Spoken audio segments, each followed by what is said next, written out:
अस्सलामु अलैकुम वरहमतुल्लाहि वबरकातुह। अल्हम्दुलिल्लाहि रब्बिल आलमीन वस्सलातु वस्सलामु अला सय्यिदिल अंबियाइ वल मुरसलीन व अला आलिहि व अस्हाबिहि अजमाइन व मन तबिअहुम बि इहसानिन इला यौमिद्दीन, अम्मा बाद। क़ाल अल्लाहु तबारक व तआला फ़िल क़ुरआनिल मजीद वल फ़ुरक़ानिल हमीद। अऊज़ु बिल्लाहि मिनश शैतानिर रजीम। बिस्मिल्लाहिर रहमानिर रहीम। फ़हल यंज़ुरूना इल्ला अस्साअता अन तअतियहुम बग़ततन फ़क़द जाअ अशरातुहा। सदक़ल्लाहुल अज़ीम।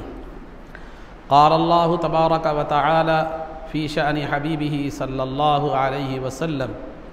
इन्नल्लाह व मलाइकतहु युसल्लूना अलन नबिय्य या अय्युहल्लज़ीना आमनू सल्लू अलैहि वसल्लिमू तस्लीमा।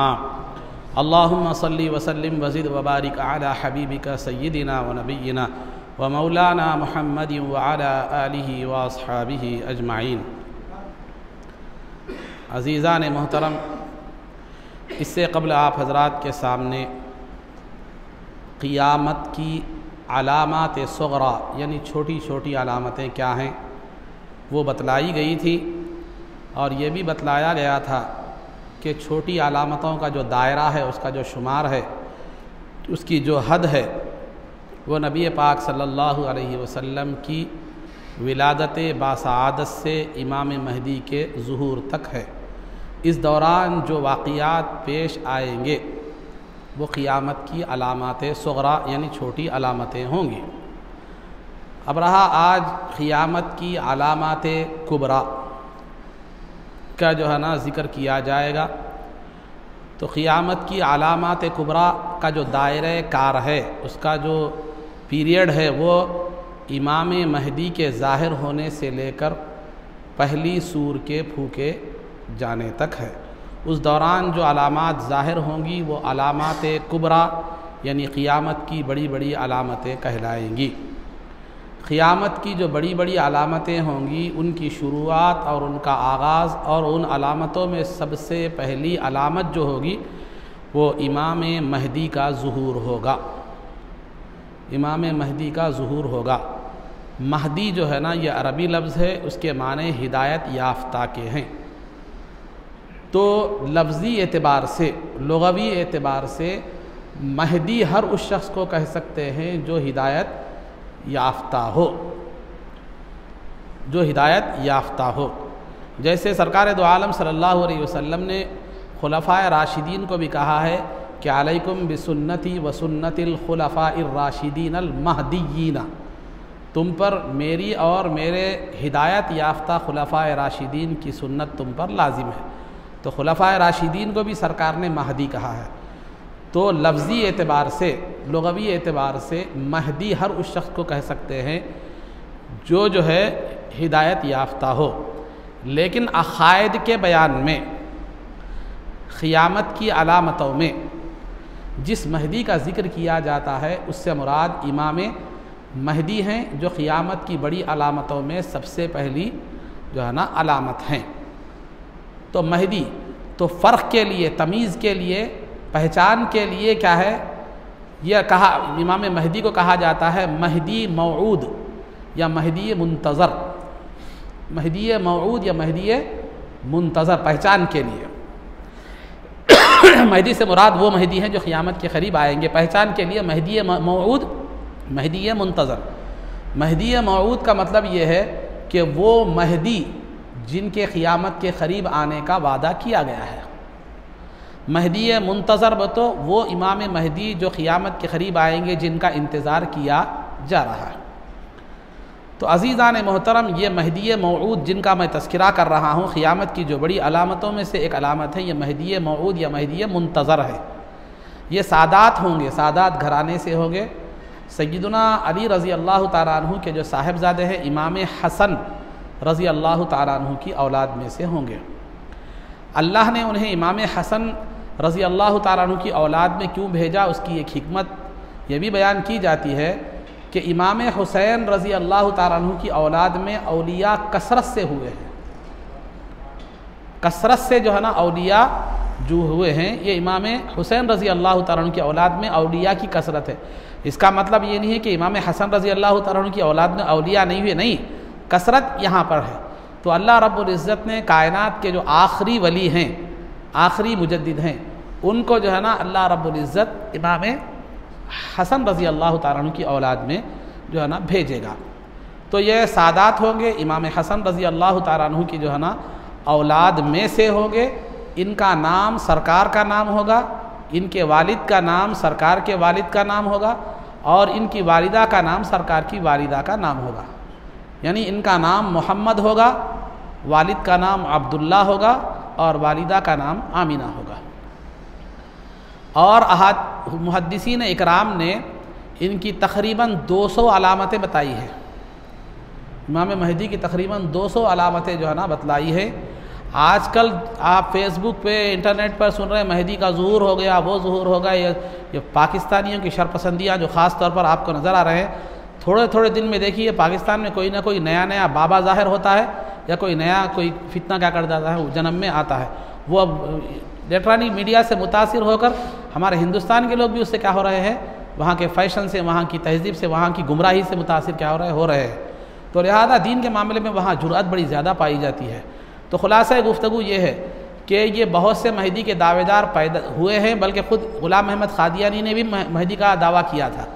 तो बहरहाल लेकिन उनमें वो जो इमाम महदी की जो अलामतें अहादीस में आई हैं वो उनमें से एक भी पाई नहीं जाती। उन्होंने वो अलामतों को तोड़ मोड़ कर अपने ऊपर क्या कर लिया है, चिस्पा कर लिया है, सादिक करके वो अपने आप को महदी का दावा करते हैं। लेकिन वो अलामतों को जिस माना में, जिस मफ़हूम के साथ सहाबा और ताबईन ने पढ़ा है, अगर समझा है, उसके जो माना समझे हैं, उन अलामतों के साथ अगर देखा जाए तो आज महदी, ये जितने भी महदी के दावेदार हैं, उनमें एक अलामत भी पाई जो है ना नहीं जाती। इन्होंने अपने माना घड़ लिए हैं, अपनी मफहूम तराशी करके जो है ना अपने ऊपर वो अहादीस को क्या कर लिया है, चिस्पा कर लिया है, चिपका लिया है। तो बहरहाल अज़ीज़ान मोहतरम, वो तो क़यामत के क़रीब तशरीफ़ लाएंगे, और वो एक अल्लाह के बहुत बड़े वली होंगे, मुजद्दिद होंगे। वो नबी की हैसियत उनकी नहीं होगी, बल्कि नबी पाक सल्लल्लाहु अलैहि वसल्लम के दीन को ही वो क़ायम जो है ना करेंगे। और जो है ना जब तक इमाम महदी की तशरीफ़ आवरी से पहले दुनिया जुल्म, सितम, हर बुराई से जो है ना भर गई होगी। इमाम महदी तशरीफ़ लाएंगे, तशरीफ़ लाकर जो है ना अदल क़ायम फरमाएंगे, इंसाफ क़ायम फरमाएंगे, और नसारा ईसाइयों से क्या करेंगे, आप जंग करेंगे, और कुस्तुनतुनिया की फ़तह आपको हासिल होगी। कुस्तुनतुनिया आपके हाथों पर फ़तह होगा, जो आज इस्तंबुल कहलाता है। कुस्तुनतुनिया आपके हाथ पर जो है ना फ़तह होगा। पहले तो महदी अलैहिस्सलाम जो है ना पैदा तो मदीने मुनव्वरा में होंगे, लेकिन ज़ाहिर जो होंगे वो मक्के मुकर्रमा में होंगे। और जब आप ज़ाहिर होंगे तो इराक़ और शाम के जो औलिया होंगे वो आपके हाथ पर बैत करेंगे, आपको अपना रहनुमा क्या करेंगे, जो है ना मानेंगे। तो शाम में जितने भी, दुनिया में जितने भी औलिया हैं, तकरीबन 75% औलिया जो है ना वो क्या है, मुल्क शाम में है। तो वहाँ शाम और इराक़ के जितने भी औलिया हैं, वो औलिया जो है क्या है, आपके हाथ पर क्या करेंगे, इमाम महदी के हाथ पर क्या करेंगे, बैत करेंगे, आपको अपना रहनुमा मानेंगे। उन मुसलमानों की क़ियादत में, मुसलमानों के लश्कर के साथ इमाम महदी क्या करेंगे, जिहाद करेंगे ईसाइयों से। फिर कुस्तुनतुनिया फ़तह होगा। फिर अब पहले तो वो एक आम अरब में के बादशाह की हैसियत से उभरेंगे, लेकिन बाद में सारी दुनिया पर उनकी बादशाहत क्या हो जाएगी, कायम जो है ना हो जाएगी।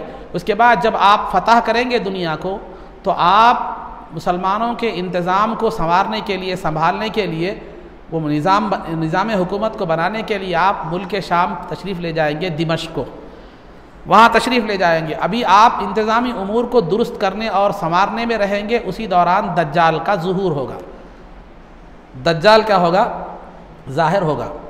दज्जाल इराक़ और शाम के दरमियान एक इलाक़ा है, वहाँ पर क्या होगा, ज़ाहिर होगा। फिर वहाँ से वो निकल कर अस्फ़हान को आएगा। अस्फ़हान में 70,000 यहूदी उसके ताबे हो जाएंगे। वो कौम यहूद से होगा, दज्जाल की नस्ल भी यहूदियों से होगी, कौम यहूद से होगा। तो 70,000 यहूदी जो है ना क्या करेंगे, उसकी इत्तिबा करेंगे, उसका लश्कर क्या हो जाएंगे, बन जो है ना जाएंगे। और दज्जाल की जो अलामतें हैं वो बहुत सी है, लेकिन एक आम तौर पर जो अलामत बतलाई गई है, एक तो ये है कि वो काना होगा, यानी उसकी एक आँख नहीं होगी बल्कि 2 आँखें होंगी। उनमें से एक आँख कानी होगी, यानी कंडा होगा। कंडा मतलब अंगूर को आप दबाएं तो कैसे पिचक कर बाहर आ जाता है, वैसे जो है ना अंगूर पिचके हुए अंगूर की तरह एक आँख क्या होगी उसकी, जो है ना बाहर की तरफ होगी। तो ये दज्जाल, और उसके पेशानी पर काफ फा रा लिखा हुआ होगा, यानी कुफ्र या काफिर क्या है मालूम है लिखा हुआ होगा। तो बहरहाल अल्लाह ताला लोगों की आजमाइश के लिए उसे कुछ खुदरत भी अता करेगा। उसकी खुदरत ये होगी कि वो जो है ना एक बहुत बड़ा गैर मामूली बड़े गधे पर सवार होकर आएगा, और उसकी खुदरत जो है ना ये होगी कि वो आसमान को हुक्म देगा तो बारिश बरसेगा, और ज़मीन को हुक्म देगा तो ज़मीन अपने ख़जाने उगल देगी, और ख़जाने उसके पीछे पीछे शहद की मक्खियों की तरह उसके पीछे आ जाएंगे। और वो कहेगा देखो खुदा क्या करता है, बारिश बरसाता है, मैं भी बारिश बरसा रहा हूँ, ज़मीन से वो निकाल रहा हूँ। मुर्दे को खुदा मुर्दे को ज़िंदा करता है, लिहाजा वो एक आदमी को बुलाएगा, गर्दन अलग कर देगा तो एक सर जाकर वहाँ गिरेगा, धड़ यहाँ होगा, फिर हुक्म देगा तो दोनों जुड़कर आदमी हंसता हुआ आएगा। फिर दोबारा उसी को क़त्ल करने जाएगा तो क़त्ल नहीं कर सकेगा। तो बहरहाल अज़ीज़ान क़त्ल कर देगा लेकिन फिर दोबारा ज़िंदा नहीं कर सकेगा। तो अज़ीज़ान मोहतरम, तो इस तरह अल्लाह ताला हमारी आजमाइश के लिए उसे गैर मामूली क़ुव्वतें अता करेगा। तो वो यहूदी लश्कर को लेकर दुनिया में फसाद करते हुए, जंग करते हुए, मुसलमानों का कत्ले आम करते हुए क्या करेगा, फिरेगा। फिरते फिरते वो क्या करेगा, मक्के मुकर्रमा को भी आएगा, मक्के में दाखिल होना चाहेगा लेकिन वहाँ अतराफ़ फरिश्तों का पहरा होगा, वो दाखिल नहीं हो सकेगा। फिर उसके बाद मदीने मुनव्वरा को आएगा, वहाँ पर भी जो है ना वो दाखिल होने की कोशिश करेगा लेकिन वहाँ पर भी फरिश्तों का पहरा होगा, वो दाखिल नहीं होगा। इसके अंदर वाक़ियात बहुत तफसीली हैं, लेकिन खुलासा ताकि आपके जहन में एक खाका जम जाए वो बयान कर रहा हूँ, वरना अहादीस में इसकी तफसीलात बहुत है। मैं आपको बिल्कुल मैं समझ रहा हूँ 10-15% में आपको बयान कर रहा हूँ ताकि आपको एक खाका एक जहन में क्या हो जाए, बैठ जाए उसके ताल्लुक़ से। फिर उसके बाद वो करते करते करते करते लड़ते लड़ते क्या करेगा, फिर उसके बाद वो क्या होगा, मुल्क शाम को आ जाएगा जहाँ महदी अलैहिस्सलाम मौजूद होंगे। जब वो मुल्क शाम को आ जाएगा तो उस वक्त अल्लाह रब्बुल इज़्ज़त ईसा अलैहिस्सलाम को दुनिया में भेजेगा। ईसा अलैहिस्सलाम जब दुनिया में आएंगे तो वो आएंगे तो उनके जिस्म पर 2 चादरें होंगी, 2 चादरें होंगी, और 2 फरिश्तों पर के आपके कांधों पर आप हाथ रखकर आसमान से क्या करेंगे, उतरेंगे। आपके बालों से पानी टपक रहा होगा और आप सांस लेंगे तो आपकी सांस में वो तासीर होगी कि वो सांस जहाँ तक पहुँचेगी काफिर वहाँ तक मर जाएंगे। तो दिमश्क जो इलाका है मुल्क शाम का, वहाँ की जामे मस्जिद के मशरिक़ में, ईस्ट में जो मीनार है, वहाँ पर क्या करेंगे, ईसा अलैहिस्सलाम उतरेंगे सुबह की नमाज के वक्त, और उतर कर हज़रत महदी अलैहिस्सलाम की इमामत में फ़जर की नमाज अदा फरमाएंगे। तो ईसा अलैहिस्सलाम जो है, ईसा अलैहिस्सलाम जब उतरेंगे नमाज अदा फरमाएंगे तो ईसा अलैहिस्सलाम तो नबी होंगे, अल्लाह ताला उनकी नबूवत को ख़त्म नहीं करेगा, नबी तो होंगे वो, लेकिन जब सरकार क़ियामत के करीब आएंगे तो नबी की हैसियत से नहीं आएंगे, मुजद्दिद की हैसियत से और एक आदिल हुक्मरान की हैसियत से आएंगे, और अल्लाह ताला उन्हें शरीयत मोहम्मदी का इल्म अता फरमाएगा और वो उसी शरीयत को नाफिज करेंगे। अब वो कैसा इल्म अता फरमाएगा उसके बारे में बहुत सी तफसीलात हैं, लेकिन मैं जाना नहीं चाह रहा हूँ उसमें। एक तफसील में ज़ौक़ के हिसाब से, अपने ज़ौक़ के हिसाब से बतलाता चलो। सरकार दो आलम सल्लल्लाहु अलैहि वसल्लम के रूहानी फैज़ से उन्हें शरीयत हासिल हो जाएगी, इल्म शरीयत। एक ये भी है कौल, 4-5 कौल है उस बारे में, मैं एक आम अपने ज़ौक़ के हिसाब से मैं वो कौल रख रहा हूँ, ये गलत नहीं है, कौल है ये भी बुज़ुर्गों का, उलमा का। तो बहरहाल तो मेरे को बहुत ज़्यादा अच्छा भी ये लगा। तो बहरहाल अज़ीज़ान मोहतरम, मेरा अपना नहीं कौल है ये, बिल्कुल मुफस्सिरीन और मुहद्दिसीन का। तो उसके बाद इमाम महदी और ईसा अलैहिस्सलाम दोनों मिलकर दज्जाल का पीछा करेंगे, और दज्जाल और उसका लश्कर यहूदियों से, और इमाम महदी और मुसलमानों का लश्कर और ईसा अलैहिस्सलाम से क्या होगा, ये जंग होगी। जंग में जो है ना बाबुल लुद एक बस्ती का नाम है बैतुल मुक़द्दस की, वहाँ पर जो है ना ईसा अलैहिस्सलाम दज्जाल को क्या कर देंगे, क़त्ल कर देंगे, और मुसलमान यहूदियों को क्या कर देंगे, क़त्ल कर देंगे। और ये वही वक्त गालिबन होगा जब यहूदी क्या करेंगे, मुसलमानों से बचने के लिए जहाँ भी किसी पत्थर के पीछे जाकर छुपेंगे तो वो पत्थर कहेगा कि ए मुसलमान, यहाँ मेरे पीछे यहूदी है, आ उसको क़त्ल कर दे, सिवाय एक दरख्त के जिसका नाम गरकद है, वो गरकद दरख्त के पीछे वो छुपेगा तो वो नहीं बतलाएगा। तो बहरहाल मुसलमान चुन चुन कर यहूदियों को मारेंगे, दुनिया से यहूदियत का खातिमा हो जाएगा। ईसा अलैहिस्सलाम को जो भेजा गया, वो भेजने की कई हिकमतें हैं, कई हिकमतें। एक सबसे बड़ी जो है ना हिकमत, सब में बड़ी जो हिकमत है वो ये है कि यहूदियों ने ईसा अलैहिस्सलाम के दौर में ईसा अलैहिस्सलाम को साहिर, जादूगर वगैरह वगैरह इल्ज़ाम, चूँकि दुश्मन थे ईसा अलैहिस्सलाम के, उन्होंने ईसा अलैहिस्सलाम को क्या कर दिया था, नौज़ बिल्लाह सूली पर चढ़ा दिया था। लेकिन हकीकत में उन्होंने ईसा अलैहिस्सलाम को सूली पर नहीं चढ़ाया था, बल्कि अल्लाह ने एक दूसरे शख्स को ईसा अलैहिस्सलाम की शक्ल सूरत अता की थी, उन्होंने उसको ईसा अलैहिस्सलाम समझकर वो दिया। अल्लाह ने क्या है, ईसा अलैहिस्सलाम को आसमान पर उठा लिया, जिसका तज़किरा कुरान में है, बर्रफ़अहुल्लाहु इलैहि, अल्लाह ने ईसा अलैहिस्सलाम को अपनी तरफ उठा दिया है। तो लिहाजा ईसा अलैहिस्सलाम को दुनिया में भेजने की सबसे पहली जो है एक हिकमत ये बताई जाती है कि यहूदियों का ये अक़ीदा था कि ईसा अलैहिस्सलाम को हमने सूली दे दी और हमने जो है ना ईसा अलैहिस्सलाम को नौज़ बिल्लाह क़त्ल कर दिया, और ईसाई भी वही मानते हैं। तो उनके अक़ीदे की इस्लाह के लिए कि उनका अक़ीदा गलत है, ये बताने के लिए अल्लाह रब्बुल इज़्ज़त ईसा अलैहिस्सलाम को ज़मीन पर क्या करेगा, उतारेगा, कि ईसा को ना मारा गया ना सूली दिए गया अलैहिस्सलाम, बल्कि वो अल्लाह ने उन्हें ज़िंदा उठाया था, जो हमारा अक़ीदा है। और दूसरी वजह यह है कि इंसान की मौत और इंसान के दफन के लिए, इंसान की मौत और इंसान के दफन के लिए जो मुकाम है वो ज़मीन है, आसमान नहीं है। तो इसीलिए चूँकि ईसा अलैहिस्सलाम को ज़िंदा किया गया था, उठाया गया था, तो हर इंसान को मौत का मज़ा चखना है। तो अल्लाह रब्बुल इज़्ज़त उस हिकमत को, उस जो है ना क़ायदे को पूरा करने के लिए ईसा अलैहिस्सलाम को क्या करेगा, दुनिया में उतारेगा। तो ईसा अलैहिस्सलाम क्या करेंगे, दुनिया में दज्जाल को ख़त्म करेंगे, यहूदियों को ख़त्म करेंगे, उसके बाद याजूज माजूज आएंगे, इसका तज़किरा आपको आगे जो है ना मिलेगा। सब होने के बाद ईसा अलैहिस्सलाम क्या करेंगे, मदीना हज के लिए जाएंगे, हज करेंगे, सरकार की ज़ियारत करेंगे, सरकार की ज़ियारत के लिए तशरीफ़ ले जाएंगे, उसके बाद वहाँ उनका विसाल हो जाएगा और वहीं पर सरकार के पहलू में उन्हें क्या कर दिया जाएगा, दफन किया जाएगा। और तफसीली वाक़यात और थोड़े बाकी जो बचे वो आगे आपको आएंगे। तो 3 चीज़ें आपको बयान की गई, मसीह यानी महदी अलैहिस्सलाम का ज़ाहिर होना, और दज्जाल का आना, और फिर ईसा अलैहिस्सलाम का नाजिल होना और उसको क़त्ल करना। ये तमाम चीज़ें जो है ना अहादीस मुतवातिरा से साबित है, इजमाए उम्मत से साबित हैं। इनके बरहक़ होने पर, इनके यकीनी होने पर और इनके सही होने पर ईमान रखना एक मुसलमान के लिए ज़रूरी है।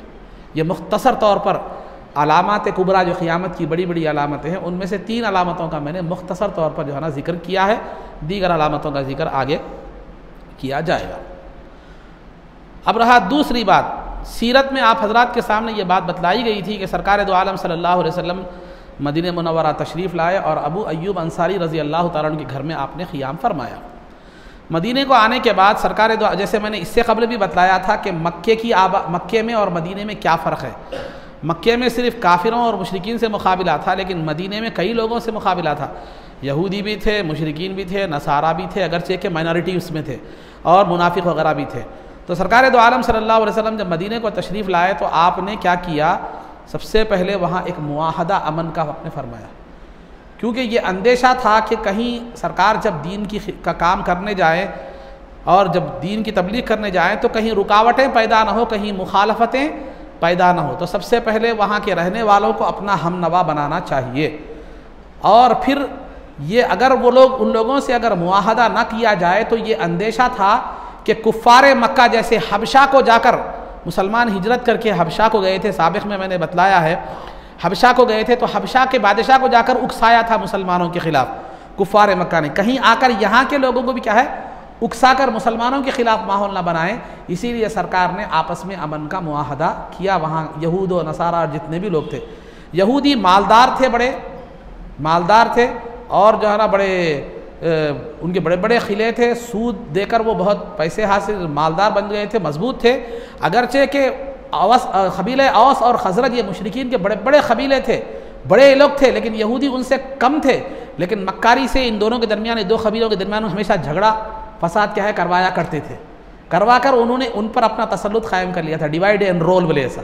तो ये का पॉलिसी उन्होंने जो है ना अपना रखी थी। तो लिहाजा यहूदियों का अच्छा खासा गलबा था। तो उनकी शरंगेसी से बचने के लिए और फिर कुफ़ार आकर इनको अपने फेवर में करके, अपने हमनवा बनकर हमारे ख़िलाफ़ माहौल न पैदा करें, सरकार ने अमन का मुआहदा किया। मुआहदे में क्या था, तो यहाँ 2 चीज़ें पहले से राइश थी, एक तो खून बहा और एक फ़िदिया। खून बहा कहते हैं अगर कोई आदमी किसी को क़त्ल कर दे तो उसकी जान के बदले में जो रकम मक़तूल के वरसा को दी जाती है उसको क्या कहते हैं, खून बहा, यानी खून का रखी रकम, कीमत जो भी बोलिए।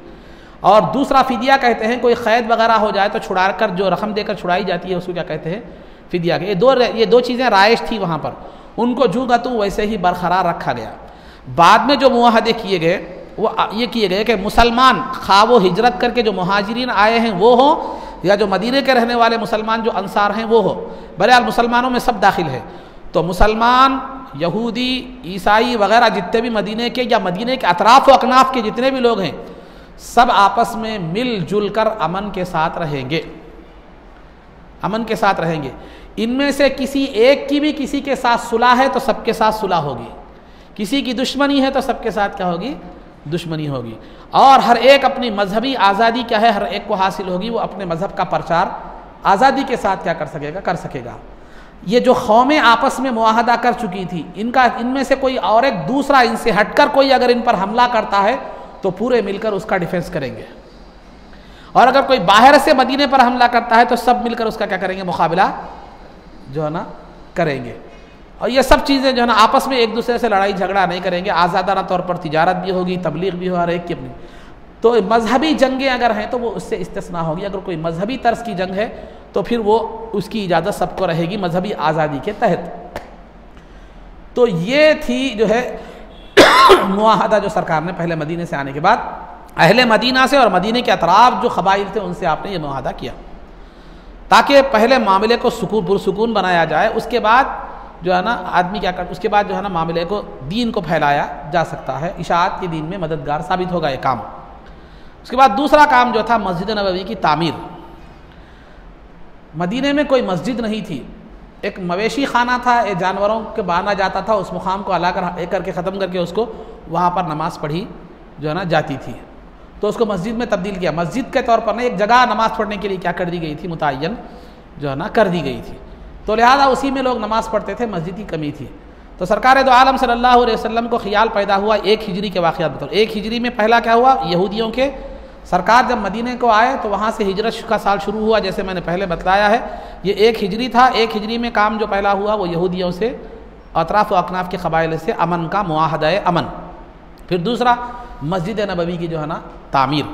मस्जिद नबवी की तामीर के लिए आपको मैंने पहले बतलाया था इससे कबल कि जब सरकार की ऊँटनी आई, जब मदीने में आई तो पहले एक मुकाम पर बैठी, फिर वहाँ से उठी, उठकर अबू अय्यूब अंसारी रज़ी अल्लाह तआला अन्हु के घर के सामने बैठी, फिर वहाँ से उठकर फिर पहले वाले मुकाम पर आकर पूरे तरह पर क्या बैठ गई।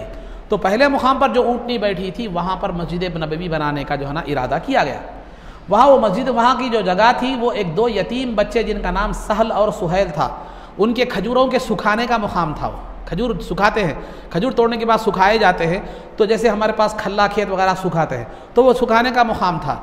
तो सरकार ने उस मस्जिद नबवी के लिए जब उनके सामने वो पेशकश रखी बनाने के लिए उस ज़मीन की, तो उन यतीम बच्चों ने कहा कि हमें अल्लाह के अलावा अल्लाह ही हमारा अज्र देगा, हमें किसी के अज्र की ज़रूरत नहीं है, हम फ्री में मस्जिद के लिए क्या करते हैं, ज़मीन देते हैं। तो सरकार ने उन यतीम बच्चों से फ्री में ज़मीन लेना मुनासिब जो है ना नहीं समझा।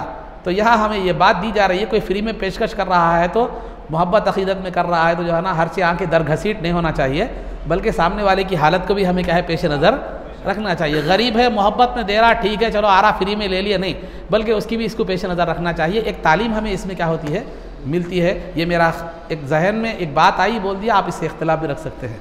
समझिए, एक इंसानियत है, अखलाक है। सामने वाला मोहब्बत में दे रहा, मुरीद है, मोतक़िद है, शागिर्द है, गरीब है, कमा के पूरी तनख्वाह ला के दे रहा, बच्चों का गुजर उसी पे है, हज़रत ले लिया, रख लिए, शाम में चूल्हा भूखा, बच्चे भूखे, उसके ऐसा नहीं होना चाहिए।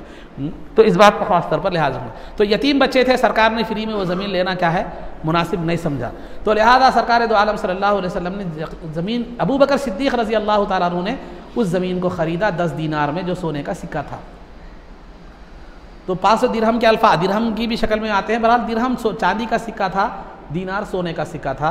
तो दिरहम जो है ना सब मिलकर 500 दिरहम तकरीबन हो सकता है, 10 दीनार हो। 10 दीनार का जिक्र भी क्या होता है, आता है। तो अबू बकर सिद्दीक़ रज़ी अल्लाह तआला ने 10 दीनार अदा किए, वो ज़मीन खरीदी गई। उस पर खजूर के दरख्त थे, उनको काट कर उनके तनों को मस्जिद के सुतून के तौर पर बनाया गया, पिलर के तौर पर।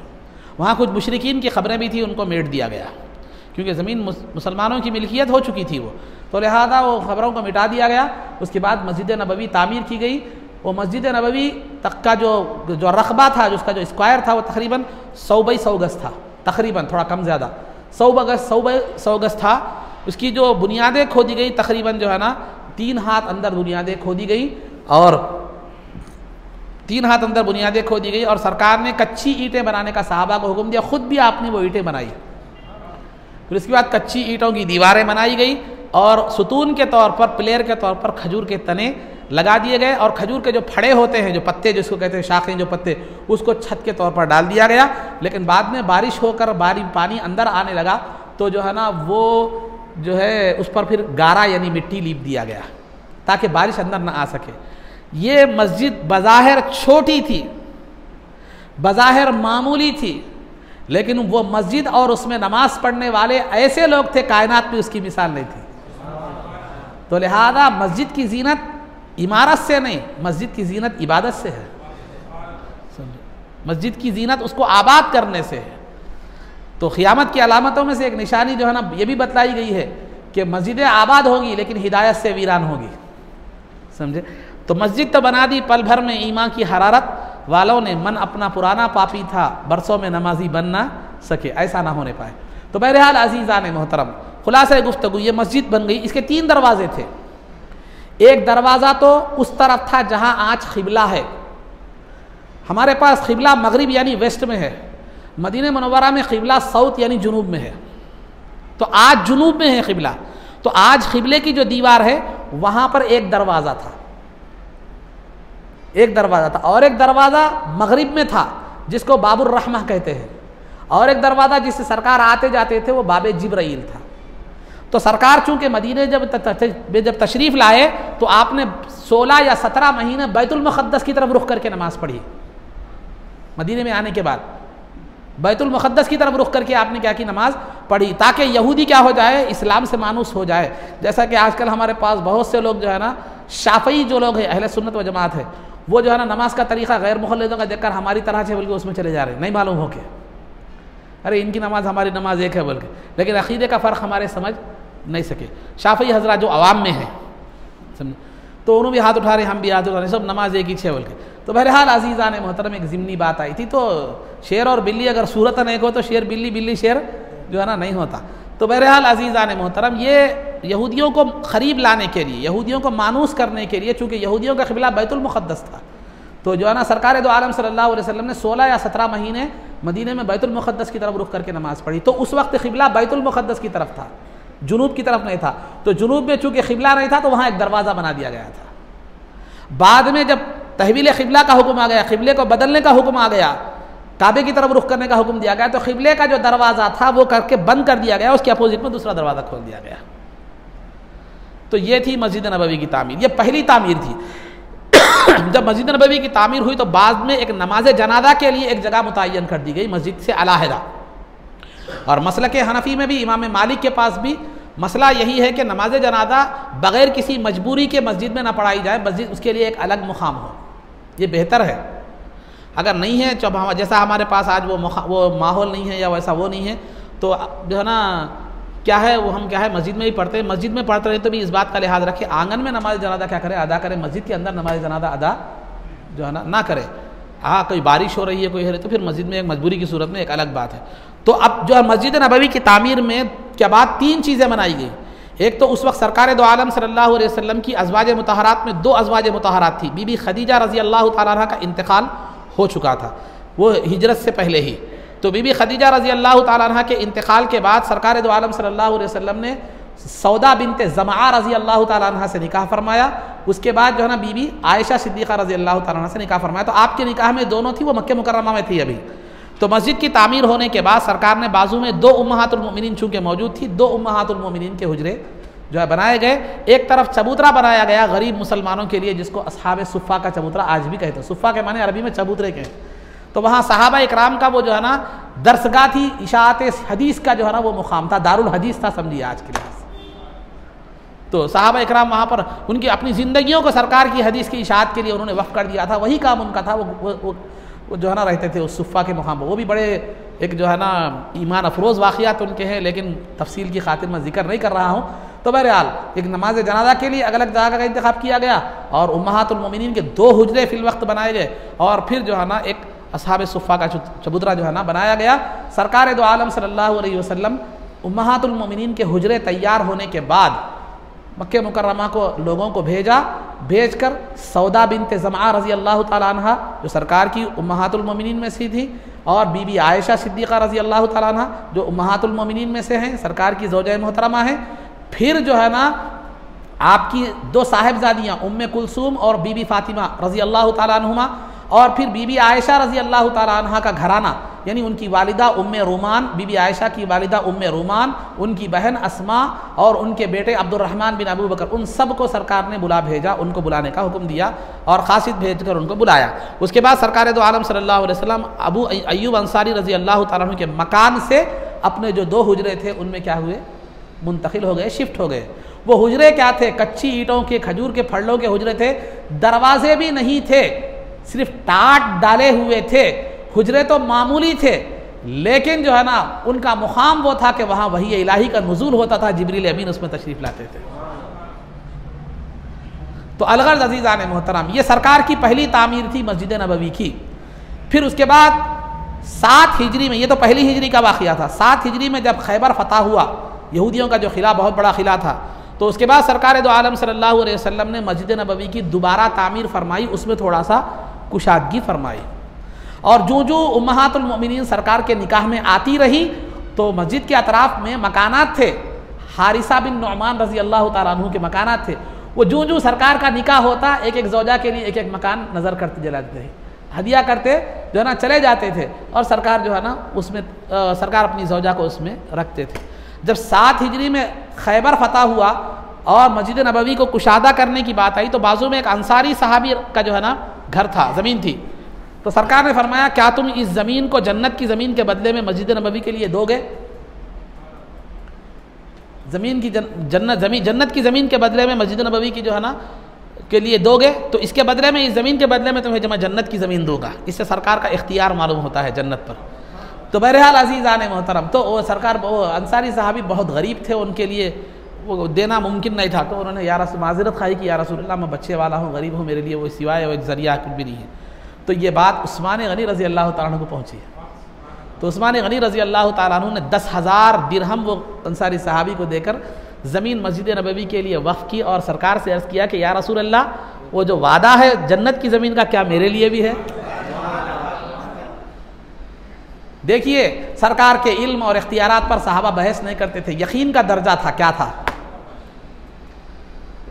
सरकार को जन्नत का इख्तियार है नहीं है, ये हमारे कमज़ोर ईमान की दलीलें हैं ये सब।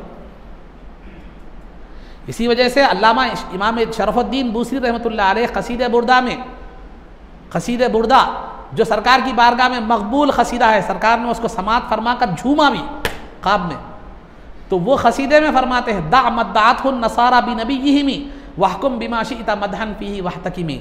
यहूद व नसारा ने अपने अम्बिया के बारे में जो अक़ीदा रखा है कि वो अल्लाह है या अल्लाह के बेटे हैं, उसको छोड़कर सरकार की अजमत का जो अक़ीदा तू रखना है वो रख ले, वो तेरे लिए काफ़ी है, वो कम है।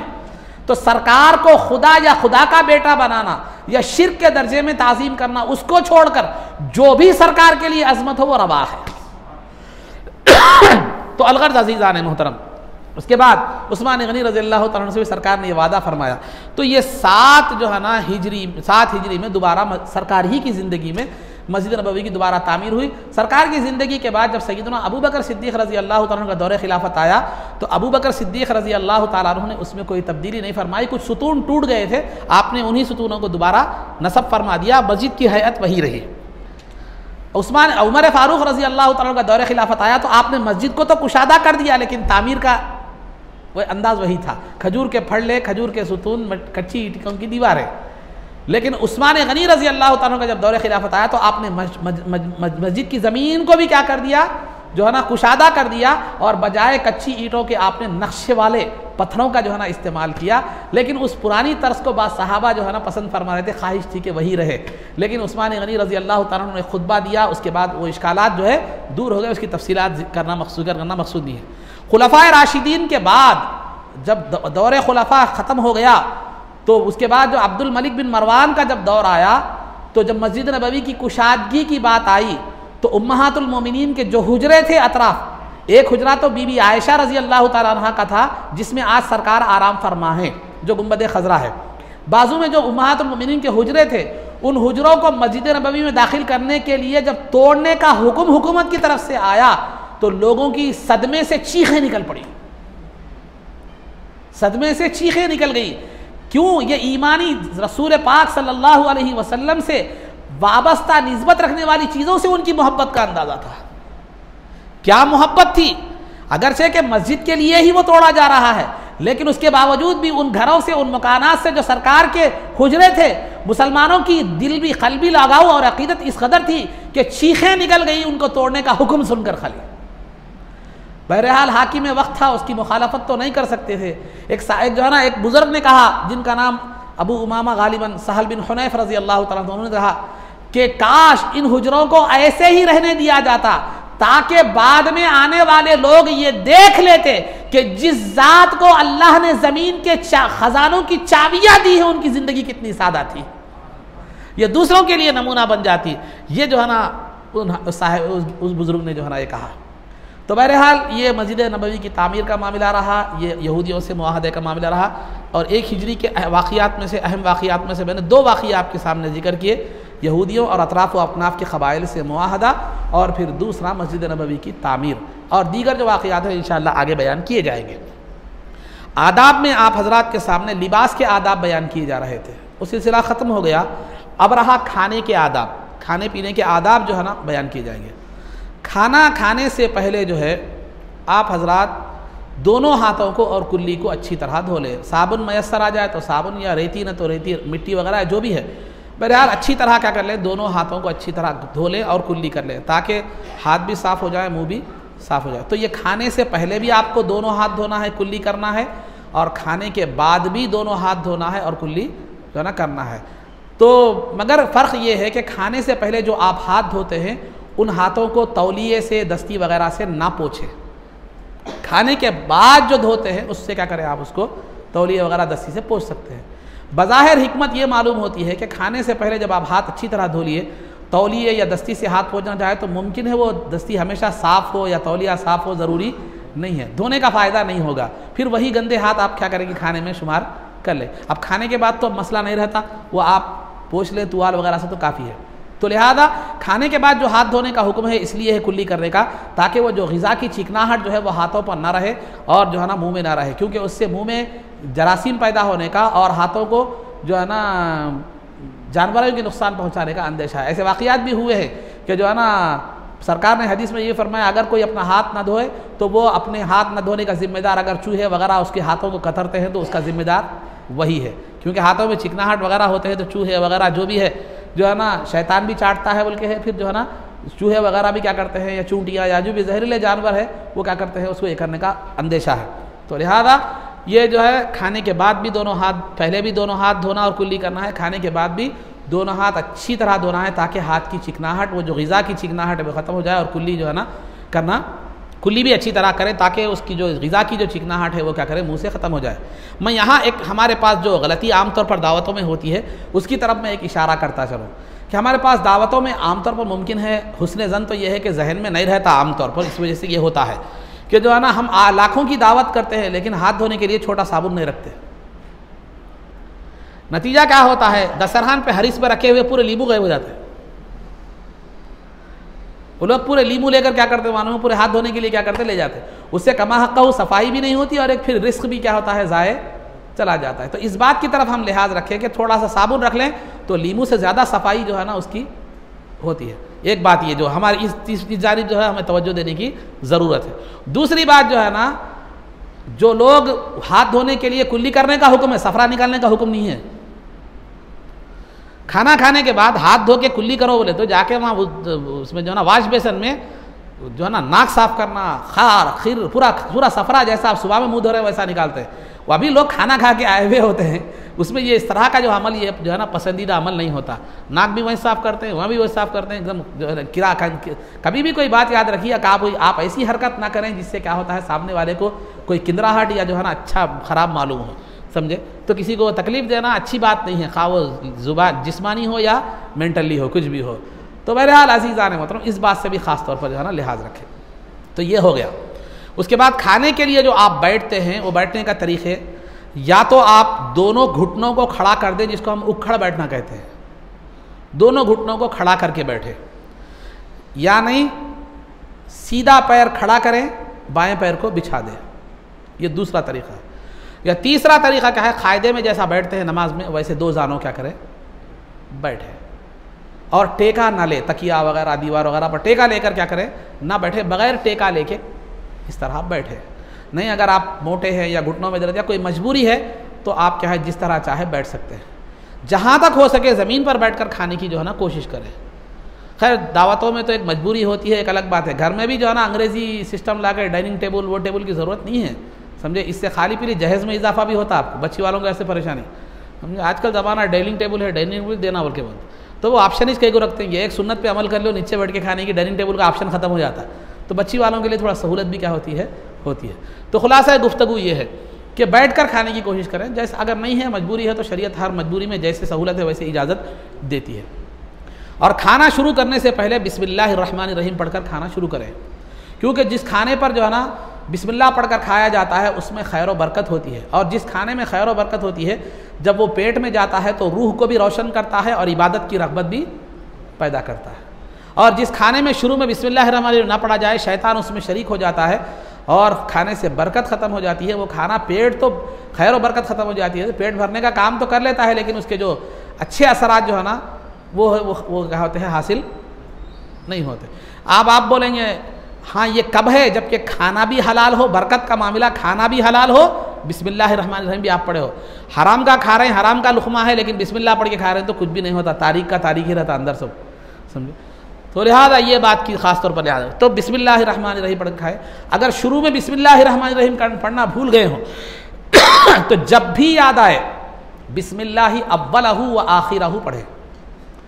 बिस्मिल्लाहि अव्वलहु व आखिरहु, यानी अल्लाह के नाम से शुरू करता हूँ, खाने के आगाज़ में भी, खाने के इख्तिताम पर भी, और दरमियान में हर निवाले पर या जब भी मुयस्सर हो जाए अल्हम्दुलिल्लाह अल्हम्दुलिल्लाह कहते रहे। कहे तो बेहतर है, नहीं कहे तो भी कोई बात नहीं है, लेकिन बिस्मिल्लाह शुरू में ज़रूर पढ़े। और खाना ख़त्म होने के बाद जो है ना अल्हम्दुलिल्लाह कहे, या दुआ भी है अल्हम्दुलिल्लाहिल्लज़ी अतअमना व सक़ाना व जअलना मिनल मुस्लिमीन। वो दीगर दुआएँ तफसीलात आगे आपको रफ्ता रफ्ता आएंगी। तो बहरहाल तो आपको खाने के आदाब में से क्या बतलाया गया, हाथ और दोनों हाथ और कुल्ली करना है शुरू में और आखिर में। शुरू में हाथ धोकर पोंछना नहीं है। दूसरा, बैठने के 3 तरीक़े हैं, वो 3 तरीक़े नहीं आए तो जो तरीक़ा आप आसानी से कर सकते हैं वो करें, इख्तियार करें। और उसके बाद खाने के शुरू में बिस्मिल्लाहिर्रहमानिर्रहीम पढ़ना है। अगर भूल जाए तो जब भी याद आए बिस्मिल्लाहि अव्वलहु व आखिरहु पढ़ना है। ये चंद बातें खाने के आदाब के हवाले से आपके सामने बतलाई गई। मसाइल में आप हजरात के सामने गुस्ल के फ़राइज़ बयान किए गए थे। अब रहा गुस्ल का तरीक़ा क्या है। गुस्ल का तरीक़ा क्या है, देखिए, गुस्ल करने से पहले आप जो जगह का इंतखाब करेंगे वो पर्दे वाली जगह होनी चाहिए। यानी ऐसी जगह का इंतखाब करें जहाँ लोग क्या करते हों, ना देखते हों, किसी की नज़र ना पड़ती हो। खैर आजकल तो हमाम वगैरह हैं, लेकिन अगर आप कहीं बाहर जाएं तो ये चीज़ क्या होती है, आपको ज़रूरत, या बौली वगैरह में जाएं, तालाब वगैरह में तैरने के लिए जाएं तो ये चीज़ होती है। तो अगर आप बाहर या ऐसे मुकाम पर नहा रहे हैं जहाँ लोगों की नज़र पड़ती है, तो आप अपने जिस्म को नाफ से लेकर घुटनों के नीचे तक क्या कर लीजिए, ढाँक लीजिए। लुंगी से हो, तहबंद से, कुछ भी हो, या पैजामा, या जो है ना जो भी है इस हद तक सिला लें कि जो है ना घुटनों के नीचे तक जो है ना वो आ जाए, तैराकी का लिबास वगैरह, क्योंकि ये दिखाना हराम है। नाफ से लेके घुटनों के नीचे तक का हिस्सा जो है उसमें से कोई भी हिस्सा दिखाना, ये क्या है, खा वो सामने का हो या पीछे का हो, हराम है। तो लिहाजा पानी नहाते वक्त जो है ना अगर किसी की नज़र पड़ती है तो आप इस बात का एहतमाम करें कि नाफ से लेकर घुटनों के नीचे तक का हिस्सा क्या कर लें, आप छुपा लें। और दूसरा जो है ना, अगर नहीं, अगर हमाम में नहा रहे हैं, बंद कमरे में नहा रहे हैं, अगर आपको जो है ना कोई भी देखने का इम्कान जो है ना नहीं है, तो वैसी सूरत में आप क्या करें, बरहना भी नहा सकते हैं, ड्रायर पर भी नहा सकते हैं। लेकिन 2 चीज़ें ख्याल रखना है। अगर वैसा ड्रायर पर वगैरह नहा रहे हैं तो बैठ कर नहाएं, खड़े होकर ना नहाएं। और दूसरा, क़िबले की तरफ रुख ना करें, क़िबले की तरफ मुँह ना करें। ये 2 बातों का लिहाज रखें। ठीक है, आपने जगह का इंतखाब कर लिया, हमाम में आप चले गए, जाने के बाद जो है ना आप गुस्ल की नीयत करें। पहले नीयत कहते हैं असल दिल के इरादे को, ज़ुबान से कह लें तो बेहतर है, नहीं तो दिल में इरादा हो तो भी काफ़ी है। क्या होना चाहिए आपका इरादा, मैं पाकी हासिल करने के लिए, पाक होने के लिए, सवाब हासिल करने के लिए गुस्ल करता हूँ। आम नीयत है। इसमें नीयत में भी कई शीखें हैं बारीक बारीक, इसमें तफसीली मसाइल में मैं नहीं जा रहा हूँ, आप लोगों को जो ज़रूरत है वो बयान कर रहा हूँ, वरना फ़ुक़हा के इस बारे में बहुत सी बारीकियाँ हैं, कौन सी नीयत मोतबर है, कौन सी नहीं है, फ़लाँ फ़लाँ फ़लाँ। तो बहरहाल नीयत दिल के इरादे को कहते हैं, और दिल में ये इरादा हो कि मैं पाक होने के लिए, सवाब हासिल करने के लिए क्या करता हूँ, गुस्ल करता हूँ। ये दिल में इरादा हो तो काफ़ी है। ज़ुबान से कहें तो ज़रूर कहें तो बेहतर है, अरबी में कहना ज़रूरी नहीं है, उर्दू में बोले तो भी चल जाता ये। उसके बाद जब नीयत आपने कर ली तो सबसे पहले अपने दोनों हाथों को धो ले। अपने दोनों हाथों को धोने के बाद अपनी शर्मगाह को धोए। शर्मगाह को गंदगी लगी हुई हो या ना हो, दोनों सूरतों में क्या कर ले, आप शर्मगाह को क्या कर ले, धो ले। उसके बाद अगर जिस्म पर कहीं और गंदगी लगी हुई है तो धो ले, ना लगी हुई है तो गुस्ल में वो आ जाएगा। तो लिहाजा जब शर्मगाह को आपने धो लिया या जिस्म पर कहीं गंदगी थी उसको आपने धो लिया, तो फिर दोबारा हाथ को धो ले। फिर दोबारा हाथ को धो ले, वज़ू शुरू करें। हाथ धोते हुए वज़ू को क्या करें, जो है ना, शुरू करें। वज़ू शुरू करने से पहले सिर्फ बिस्मिल्लाहिर्रहमानिर्रहीम पढ़ें, उसके अलावा कोई और दुआ पढ़ने की ज़रूरत नहीं है, क्योंकि वज़ू में हर अज़ू को धोते वक्त एक एक दुआ है। वो दुआएं आप हमाम के बाहर वज़ू कर रहे हैं तो पढ़ सकते हैं, लेकिन हमाम में अगर वज़ू कर रहे हैं, गुस्ल के वक्त वज़ू कर रहे हैं तो वो दुआएं ना पढ़ें, बल्कि सिर्फ बिस्मिल्लाहिर्रहमानिर्रहीम पढ़ के आप क्या करें, वज़ू कर लें। वज़ू करने के बाद सर के मसह तक आ जाए। अगर जिस मुकाम पर आप गुस्ल कर रहे हैं वहाँ पानी जमा रहता है तो वज़ू में पैर न धोएं, बल्कि पूरा गुस्ल कर लें, बाद में बाजू में हटकर या बाहर आकर क्या करें, आप पैर जो है ना धो लें। नहीं, अगर आजकल हमाम वगैरह है, पानी फिलफौर चला जाता है, तो आप उस वज़ू में पूरा मुकम्मल वज़ू कर लें, यानी मसह के बाद पैर भी धो लें। वज़ू हो गया आपका। पहले आपने जो है ना नीयत की, उसके बाद शर्मगाह को धोया, फिर हाथ धोए, वज़ू किए। उसके बाद क्या करना है, आपको सर जो है ना, सर के बालों में अच्छी तरह पानी पहुँचाना है। यानी मतलब यह है कि पहले क्या करें, पानी डालकर सर के बालों में इस तरह खिलाल करें, 3 मरतबा इस तरह खिलाल करें, सीधी जानिब राइट साइड। फिर उसके बाद पानी डालकर बाएं हाथ से क्या करें, 3 मरतबा लेफ्ट साइड क्या करें, पूरी ये करें, भिगो दें, अच्छा जड़ों तक पानी क्या कर दें, भिगो दें। ये हो गया। उसके बाद क्या करें, सर से पानी डालें। पहले सर पर पानी डालें, उसके बाद सीधे कांधे पर पानी डालें, उसके बाद बाएं कांधे पर पानी डालें। इस अंदाज में डालें कि जिस्म पूरा क्या हो जाए, भीग जाए, अच्छी तरह मलकर जिस्म को क्या कर लें, एक कर लें। ये 1 मरतबा धोना फ़र्ज़ है, 3 मरतबा धोना सुन्नत है, जैसे मैंने पहले बतलाया है। 1 मरतबा हो गया। अब उस दौरान आप शैम्पू साबुन वगैरह यूज़ करना चाहें तो यूज़ कर सकते हैं। फिर दूसरी मरतबा सर पर, सीधे कांधे पर, बाएँ कांधे पर। फिर तीसरी मरतबा सर पर, सीधे कांधे पर, बाएँ कांधे पर। उसके बाद आपका गुस्ल क्या हो गया, जो है ना, मुकम्मल हो गया। अब उसके बाद तौलिए वगैरह से, तुवाल वगैरह से क्या कर लें, जिस्म को सुखा लें, पोंछ लें। उसके बाद फिर क्या करें, आप बाहर आ जाएं। ये है, ये तो गुस्ल का तरीक़ा हो गया। अब यहाँ चंद जो है ना जहन में कुछ इश्कालात आते हैं, वो इश्कालात मैं आपके सामने रखता चलो। आपने वज़ू से पहले, गुस्ल से पहले वज़ू नहीं किया, पहले तो वज़ू किया, पहले ये ले लेंगे ये सूरत। गुस्ल से पहले आपने वज़ू कर लिया था, गुस्ल में आपने क्या कर लिया था, वज़ू कर लिया था। अगर गुस्ल के बाद नमाज पढ़ने का अगर मौका आ जाए, नमाज पढ़ने का अगर मौका आ जाए, तो फिर क्या दोबारा आपको वज़ू करना पड़ेगा, ये एक सवाल पहला है। तो उसका जवाब ये है कि गुस्ल के बाद नमाज के वक्त तक अगर कोई वज़ू को तोड़ने वाली चीज़ पाई नहीं गई, यानी आप तहारत को नहीं गए, ज़रूरत को नहीं गए, हवा खारिज नहीं हुई, खून वगैरह निकल के नहीं बहा, जो वज़ू के तोड़ने की चीज़ें मैं साबिक़ में बयान कर चुका हूँ, तो कोई वज़ू को तोड़ने वाली चीज़ पाई नहीं गई वज़ू गुस्ल से लेकर नमाज तक के दौरान, तो आपको फिर वज़ू करने की ज़रूरत नहीं है। वो गुस्ल में किया हुआ वज़ू ही आपके लिए काफ़ी है। एक बात हो, समझ में आ गई बात। अब आपने क्या किया था, गुस्ल से पहले वज़ू नहीं किया। दूसरी बात, गुस्ल से पहले आपने वज़ू नहीं किया था, तो 2 सूरतें हैं। चूँकि मैंने बतलाया था इससे पहले कि गुस्ल में 3 फ़र्ज़ हैं, कुल्ली करना, नाक में पानी चढ़ाना और तमाम जिस्म पर पानी बहाना। अगर आप उससे पहले वज़ू करें तो 2 फ़र्ज़ तो उसके अंदर कुल्ली करना और नाक में पानी चढ़ाना आ ही गया, वज़ू कर रहे हैं। नहीं, वज़ू नहीं करे गुस्ल से पहले तो उसकी 2 सूरतें हैं। या तो आप कुल्ली कर गए हैं, नाक में पानी चढ़ाकर वज़ू करें, गुस्ल करें, कुल्ली किए हैं, नाक में पानी चढ़ाकर आपने गुस्ल किया है, तो उसका हुक्म वही है जो पहले का हुक्म है। यानी आपको नमाज के लिए जो है ना दोबारा वज़ू करने की ज़रूरत नहीं है। अगर कोई वज़ू को तोड़ने वाली चीज़ पाई नहीं गई तो दोबारा वज़ू करने की ज़रूरत नहीं है, आपका गुस्ल ही उसके लिए काफ़ी है, फिर वज़ू करने की ज़रूरत नहीं है। तो दोनों सूरतों में वज़ू करने की आपको ज़रूरत नहीं है। एक, गुस्ल में आपने वज़ू किया हो या गुस्ल में आपने कुल्ली और नाक में पानी चढ़ाया हो। ये दोनों सूरतों में बाद में अगर नमाज पढ़ रहे हैं आप तो आपको अलहदा वज़ू करने की ज़रूरत नहीं है, बशर्ते के गुस्ल और नमाज के दरमियान कोई वज़ू को तोड़ने वाली चीज़ पाई जाती है तो फिर दोबारा आपको वज़ू करना पड़ेगा।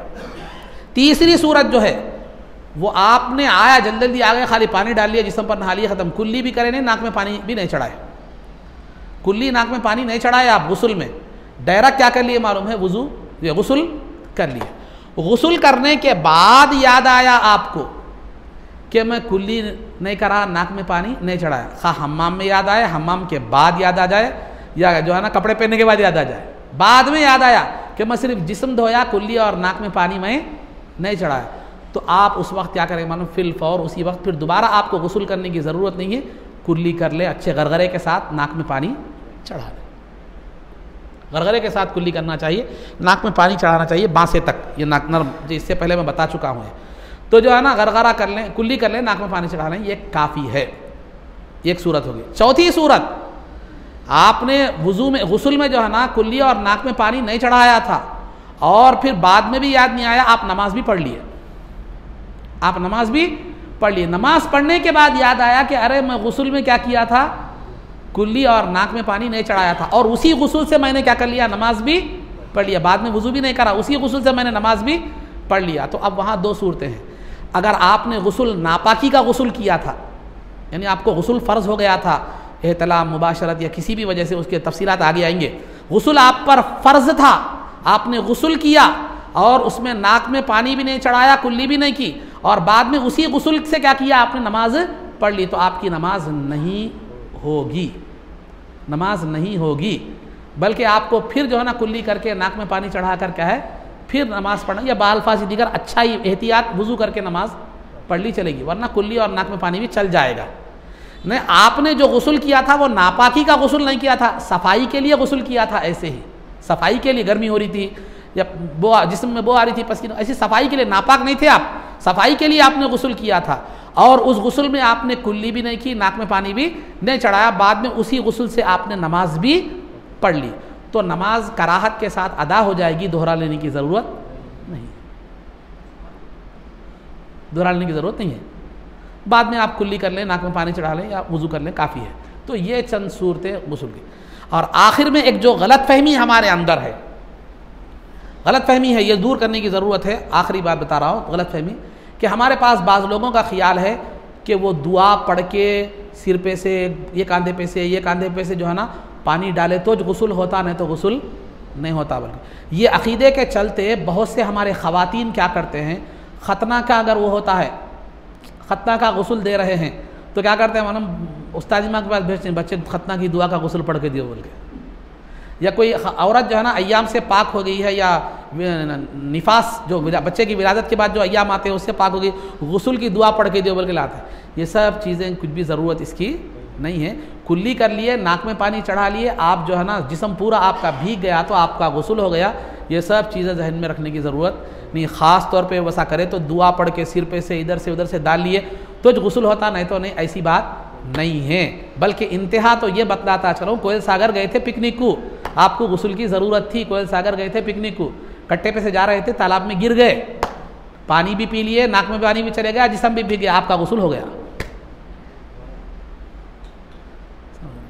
गुस्ल हो गया। नहीं, बाहर जा रहे थे, गुस्ल की ज़रूरत थी, बारिश इतनी हो गई कि आपका जिस्म पूरा क्या हो गया, भीग गया, वहाँ जाके गिलास पानी पी लिए, नाक में पानी चढ़ा लिए, ख़त्म हो गया, गुस्ल आपका हो गया। तो मसला शरीयत में वुसात इतनी है, लेकिन हम जो है ना थोड़ी सी गलत फहमियों की वजह से क्या हो रहा है, बुनियादी चीज़ याद रखिए, कुल्ली करना, कुल्ली करने में भी पानी बाहर फेंकना ज़रूरी है, निगलिए तो भी कुल्ली हो जाती, फेंकना बेहतर है। नाक में पानी चढ़ाना, तमाम जिस्म पर पानी बहाना, ये तीन शराइत पाए गए तो तमाम चीज़ें जो है ना मुस्तहब का दर्जा रखती हैं। दुआ वगैरह तरीक़ा वो ये तरीक़ा हो तो सुन्नत मसनून है, बेहतर है, नहीं भी हो तो आपका गुस्ल हो जाता है। ये तीन चीज़ों से जहन में रखिए। बाकी तमाम चीज़ें वो एक तरीक़ा, मखसूस तरीक़ा, या अय्याम की दुआ, ख़तना की दुआ, ख़तना के गुस्ल की दुआ, अक़ीक़े की, ये सब चीज़ों का कुछ भी ये नहीं है। ख़ास तौर पर मेरी माँ और बहनें जो ख़वातीन हैं, अगर वो ये सुन रही हैं, सुनती हैं, तो जो है ना इस बात का ख़ास तौर पर लिहाज रखें। हमने दीन को अपने लिए तंग कर दिया, वरना अल्लाह ने दीन को हमारी ऐन फितरत के मुताबिक बनाया है। जितने भी परेशानियाँ पैदा कर लें वो हमारे अपने जो है ना वो जुआ पाल लिए सो हम हैं, वरना शरीयत में जुआ नहीं है, समझे, ये जुआ जो है हम पाल लिए सो है। तो बहरहाल तो कोई भी काम उलमा से रुजू हो, मालूम कर ले, आप जिस आलिम पे भरोसा करते हैं मालूम कर ले और सही तौर पर क्या करें वो करें। आलिम से पूछे, मगर कंपाउंडरों से मत पूछे, एक बात जहन में रखिए, डॉक्टर से पूछिए, कंपाउंडरों से नहीं।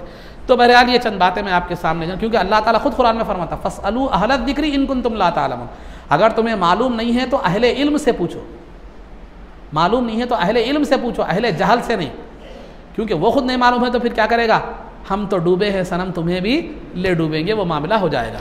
तो बहरहाल कभी भी शरीयत का कोई मामला है करने से पहले वो एक आलिम से मशवरा करें, आलिम के सामने बात रखें, इंशाअल्लाह मामला भी सही होगा और आप परेशानियों से भी क्या हो जाएंगे, गलतियों से बच जाएंगे। इस तरह गैर ज़रूरी परेशानियों से भी क्या करेंगे, आप बच जाएंगे। तो उलमा से हमारी वाबस्तगी कम हो गई और हकीकी उलमा से वाबस्तगी कम हो गई। आलिम नुमा जो लोग हैं हम उनको आलिम समझ कर वाबस्ता उससे हो गए, तो नतीजा क्या हो गया, गुमराह हो गया, समझे। जो अरबडेस जो आता है डॉक्टर डाल के गले में, अगर कोई वो सफ़ेद लिबास पहन लेता है, गले में वो आला डाल लेता है वो चेक करने का, तो हर कोई डॉक्टर नहीं होता, इल्म होना उसके लिए ज़रूरी है, ठीक है। तो ये चंद बातें हैं आप हजरात के सामने रखी गई। चूँकि बानी जामिया की किताब के दर्स का मामला भी था, वक्त ज़्यादा हो गया, जिसकी वजह से आज मैं उसको क्या कर रहा हूँ, उसको रोक रहा हूँ। अल्लाह रब्बुल इज़्ज़त से दुआ है कि परवरदिगार आलम जो कुछ भी कहा गया उस पर अमल की तौफ़ीक़ रफ़ीक़ अता फ़रमा, इज़्ज़त व आफ़ियत की ज़िंदगी दे और ईमान पर हमारा ख़ातिमा फ़रमा, रसूल पाक सल्लल्लाहु अलैहि वसल्लम के क़दमों में हमारा हश्र फ़रमा, आपकी शफ़ाअत उज़्मा से हमको बहरवर फ़रमा, आपके दस्ते मुबारक से जामे कौसर पीना नसीब फ़रमा, जन्नत में आपकी ग़ुलामी मइयत और रिफ़ाक़त नसीब फ़रमा। सल्लल्लाहु तआला वसल्लम अला खैरि खल्क़िही सय्यिदिना मुहम्मदिन व आलिहि व सहबिही अजमईन बिरहमतिका या अरहमर राहिमीन वल्हम्दुलिल्लाहि रब्बिल आलमीन।